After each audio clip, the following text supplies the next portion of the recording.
श्रावण मास की शुक्ल पक्ष की पुत्रदा एकादशी है आज। तो चलो आज अपन कथा श्रवण करते हैं एकादशी की। युधिष्ठिर जी ने पूछा, मधुसूदन, श्रावण के शुक्ल पक्ष में किस नाम की एकादशी होती है? कृपया मेरे सामने उसका वर्णन कीजिए। भगवान श्री कृष्ण बोले, हे राजन, प्राचीन काल की बात है।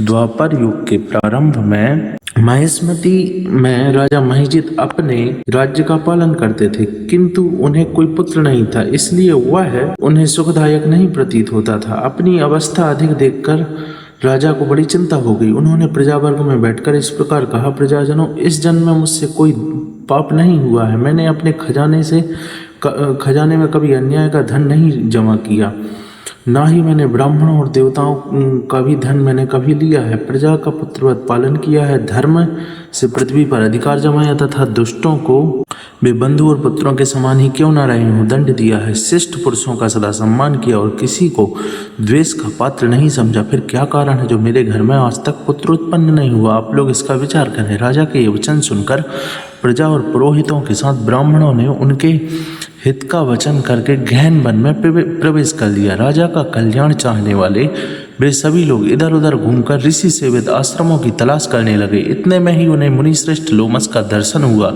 लोमस, जो धर्म के तत्व के साथ संपूर्ण शास्त्रों के विशिष्ट विद्वान थे, दीर्घायु और महात्मा थे, उनका शरीर लोम से भरा हुआ था। वे ब्रह्मा जी के समान तेजस्वी हैं। कल्प बीतने पर उनके शरीर का एक एक लोम विशीर्ण होता टूटकर गिरता है, इसलिए उनका नाम लोमस हुआ है। वे महामुनि तीनों कालों की बातें जानकर उन्हें देखकर सब लोगों को बड़ा हर्ष हुआ। उन्हें निकट आया देख लोमस जी ने पूछा, तुम सब लोग किस लिए यहाँ आए हो? अपने आगमन का कारण बताओ। तुम लोगों के लिए जो हितकर कार्य होगा उसे मैं अवश्य करूँगा। प्रजाओं ने कहा, हे ब्राह्मण, इस समय महिजित नाम के जो राजा हैं उनके कोई पुत्र नहीं हुआ है। हम लोग उन्हीं की प्रजा हैं, जिनका उन्होंने पुत्र की भांति पालन किया है। उन्हें पुत्रहीन देखकर उनके दुख से दुखित हो हम सब तपस्या करने का दृढ़ निश्चय करके यहाँ आए हैं। हे द्विजेतम ब्राह्मण, राजा के भाग्य से इस समय हमें आपका दर्शन मिल गया। महापुरुषों के दर्शन से ही मनुष्यों के सब कार्य सिद्ध हो जाते हैं। अब हमें उस उपाय का उपदेश कीजिए जिससे राजा को पुत्र की प्राप्ति हो। उनकी बात सुनकर महर्षि लोमस 2 घड़ी तक ध्यान मग्न हो गए।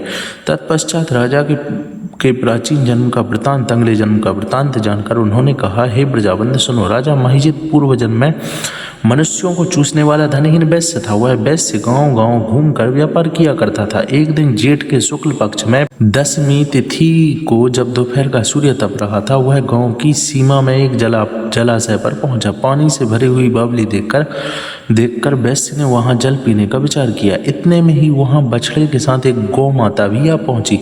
वह प्यास से व्याकुल और ताप से पीड़ित थी, अतः बावली में जाकर जल पीने लगी।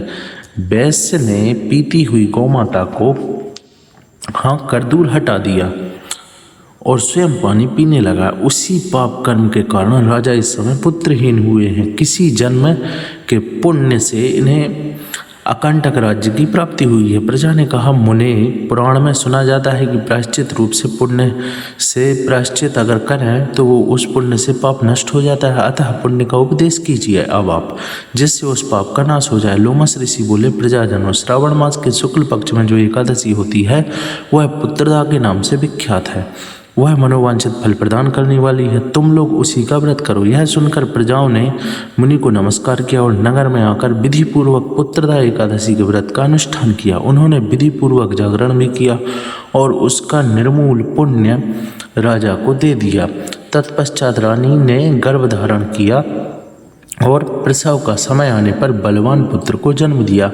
इस महात्म्य को सुनकर मनुष्य पाप से मुक्त हो जाता है तथा इस लोक में सुख पाकर परलोक में स्वर्गीय गति को प्राप्त होता है। बोलिए एकादशी माई की जय, विष्णु भगवान की जय।